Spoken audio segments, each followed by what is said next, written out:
Hello दोस्तों, आप सभी का स्वागत है मेरी इस नए वीडियो में। आज हम इस वीडियो में पढ़ेंगे वॉइस जो हमारे पेपर में जरूर से जरूर 2 4 10 नंबर का प्रश्न जरूर आता है, जिसमें एक्टिव वॉइस से पैसिव वॉइस परिवर्तन करने में जरूर।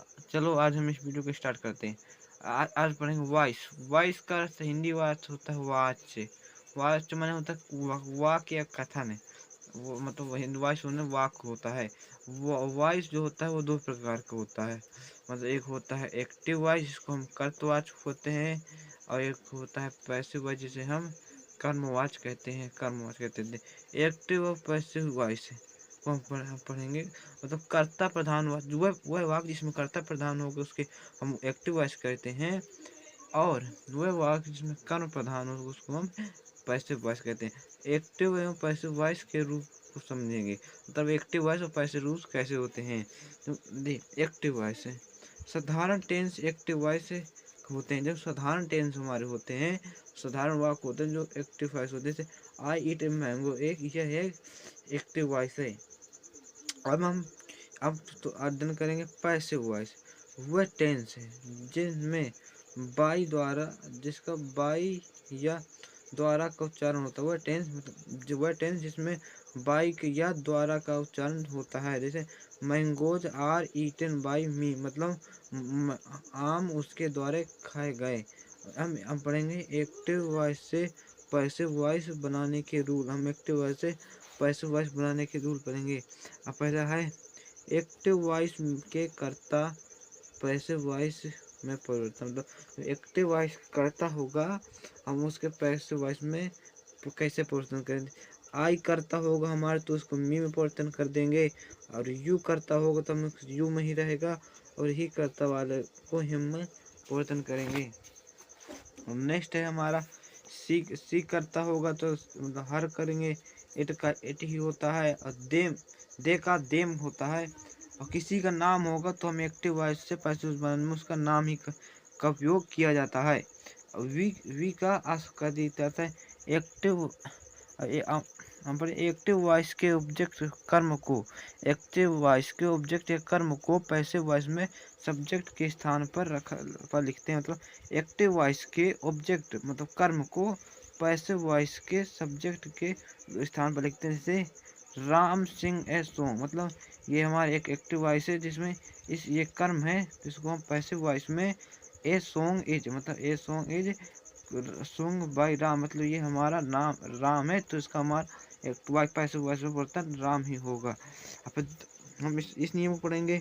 पैसिव वॉइस में वर्ब के थर्ड फॉर्म का उपयोग, मतलब जब एक्टिव वॉइस से पैसिव वॉइस बनाते हैं तो वर्ब की हमेशा तीसरी फॉर्म का उपयोग किया जाता है। जैसे गो का गोन होता है थर्ड फॉर्म, ईट का ईटन होता है, राइट का रिटेन होता है, और कट का कट होता है, रीड का रीड ही होता है। आप सभी के थर्ड फॉर्म जरूर से जरूर याद कर लेना, जो हमारे एक वॉइस में जो मदद करते हैं। पर एक्टिव वॉइस के कर्ता को पैसिव वॉइस में, मतलब जब एक्टिव वॉइस का कर्ता होगा उसे हम पैसिव वॉइस में ऑब्जेक्ट के स्थान पर, उस ऑब्जेक्ट के स्थान पर और उसके पहले बाई लगाकर लिख दिया जाता है। और उसके पहले हम बाई लगा, जिसके बाई करते द्वारा होता है, हम बाई का लगा दिया जाता है। जैसे Mohan has gone to home, Mohan has gone to home, इसमें अगर द मतलब जो हमारा ऑब्जेक्ट था एक्टिव वॉइस को उसको सब्जेक्ट कर दिया, हैज बीन हो गया, तो गोन बाई मोहन, मतलब हमारा सब्जेक्ट, इधर पर ऑब्जेक्ट होगा उसके पहले बाई। हम पढ़ेंगे एक्टिव वॉइस से एक्टिव वॉइस के टेंस को पैसिव वॉइस में परिवर्तन। एक्टिव वॉइस के टेंस में पैसिव वॉइस परिवर्तन। अब पहले प्रेजेंट टेंस की बात करते हैं। तो प्रेजेंट इंडेफिनिट का अगर हमारा एक्टिव वॉइस प्रेजेंट इंडेफिनिट होता है, उसका परिवर्तन हम प्रेजेंट कंटिन्यूअस में करेंगे। दूसरा परिवर्तन प्रेजेंट कंटिन्यूअस करेंगे। अगर हमारा एक्टिव वॉइस पास्ट इंडेफिनिट का तो हम परिवर्तन पास्ट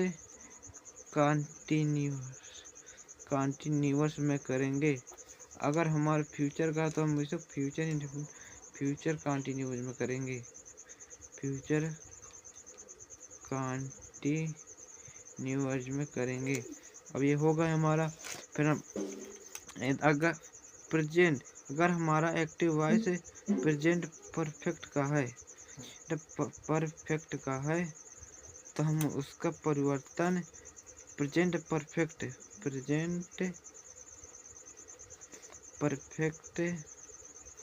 फेक्ट कंटिन्यूस में करते हैं। इसका में कर देते इसे पास्ट परफेक्ट का पास्ट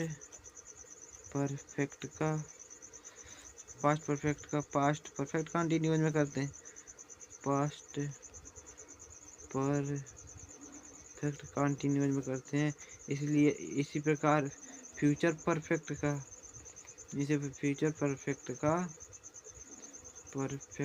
हम फ्यूचर परफेक्ट कंटिन्यूस में फ्यूचर परफेक्ट मीनिंग तो गलत हो सकती है, परफेक्ट मीनिंग पर ध्यान मत देना।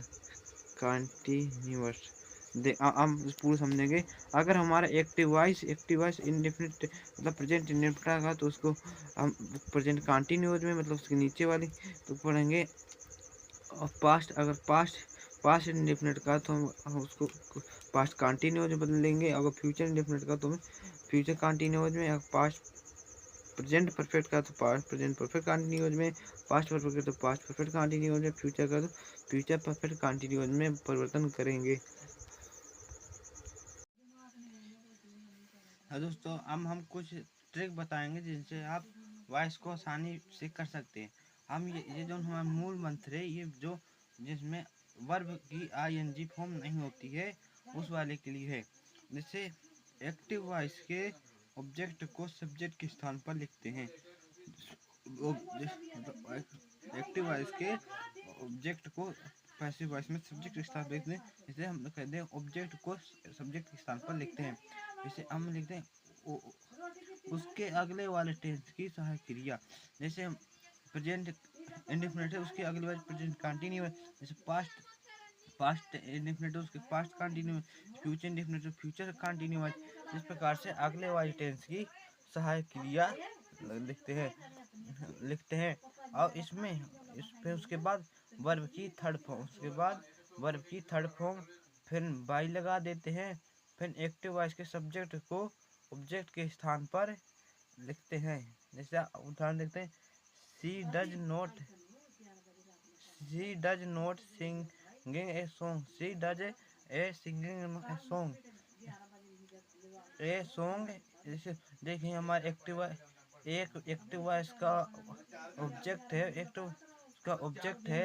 और फिर हम अगले वाले टेंस की she does not singing a song is not sung bye हर। अब हम पढ़ेंगे मूल मंत्र आईएनजी वाला, वह टेंस जिसमें वर्ब की आईएनजी फॉर्म होती है, हम वो वाले पढ़ेंगे। हम जैसे ऑब्जेक्ट को सब्जेक्ट के स्थान पर लिखते हैं, वो उसी प्रकार है। फिर हम उस ऑब्जेक्ट के अनुसार उस ऑब्जेक्ट के अनुसार मतलब एक्टिव वॉइस के ऑब्जेक्ट के अनुसार उसी टेंस कुछ टेंस परिवर्तन नहीं होता, उसी टेंस की वर्ब हेल्पिंग वर्ब सहायक लगाते हैं। इस वाले को समझना मेन बात है कि उस ऑब्जेक्ट के अनुसार मतलब एक्टिव वॉइस के ऑब्जेक्ट के अनुसार इसमें पैसिव वॉइस में टेंस की उसी टेंस की सहायक हेल्पिंग वर्ब का होती है। मतलब आईएनजी वाले टेंसों में मतलब जितने भी आईएनजी वाले टेंस होंगे उसमें टेंस परिवर्तन नहीं होगा। फिर उसमें क्रिया के बाद सहायक क्रिया के बाद बिंग लगाते हैं। फिर उसमें बाद वर्ब की थर्ड फॉर्म, फिर बाई, फिर सब्जेक्ट को ऑब्जेक्ट के स्थान पर लिखते हैं। जैसे एग्जांपल है हमारा ये टेंस है present continuous. You are writing a letter, तुम एक पत्र लिख रहे हो। इसका बनाएंगे ए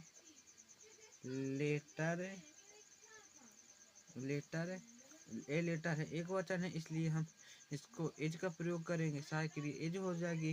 मतलब ऑब्जेक्ट हमारे एक वचन है, इसलिए सहायक क्रिया एक वचन के लिए एज है, बहुवचन के लिए आर, आई के लिए एम का प्रयोग हो उसी टेंस। फिर उसके बाद हम पढ़े बिंग लगाते हैं। इसके बाद हम मूल मंत्र पढ़ा है, इसके बाद हम बिंग लगाते हैं। इसके बाद हम सहायक क्रिया के बाद बिंग लगाएंगे, बिंग लगा दिए। फिर हम वर्ब की थर्ड फॉर्म राइटिंग का होते हैं रिटेन, WRITEN, रिटेन हो गया। फिर उसके बाद मुख्य एक बाद हम उस बाई लगाते हैं। फिर यू का एक्टिव वॉइस पैसिव बना में यू ही होता है। इसके बाद डॉट की जरूर ध्यान दीजिए।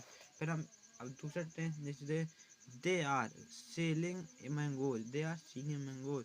फिर इसका बनेगा जिस ऑब्जेक्ट है इसको हम सब्जेक्ट के स्थान पर लेंगे, मैंगोज, मैंगोज। मैंगोज है हमारा बहुवचन है। अगर मैंगो तो एक वचन, मैंगोज है तो बहुवचन, इसलिए हम आर का ही प्रयोग करेंगे। और उसके बाद हम बीइंग लगाएंगे। बीइंग सेलिंग का थर्ड फॉर्म होता है सोल्ड, सोल्ड। फिर बाई, बाई दे का हमारा एक्टिव पैसिव बनाने देम हो जाता है। क्या होता रहता है? देम। फिर पढ़ेंगे फिर the man is not selling mangoes, selling mangoes. Exercise कर देख लेना। मैंगोज, मैंगोज एज है, as the mangoes are being not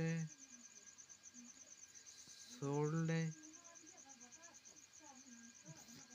by the man, the man. अपन द बॉयज वर रीडिंग, ये हमारा हुआ का पास्ट कंटिन्यूस। क्या हो गएगा? Past continuous. लेसन्स, ये लेसन्स बहुवचन है, लेसन्स। या लीड लेसन्स मतलब बहुवचन के लिए हम वर का प्रयोग करते हैं, WER वर। फिर उसके बाद बीइंग लगाएंगे, BEING बीइंग। फिर रीड का रीडिंग का थर्ड फॉर्म होता है RED, read. By the boys, the boys. फिर आगे she was cooking food, she was cooking, ये भी हमारा पास्ट कंटिन्यूस का है। जैसे food was being cooked by her. ऐसे वॉइस कठिन नहीं है। Ram will not coming home, Ram will be not coming home. इसको आप जरूर करके कमेंट में जरूर बताइएगा, कमेंट में इसका परिवर्तन कीजिएगा।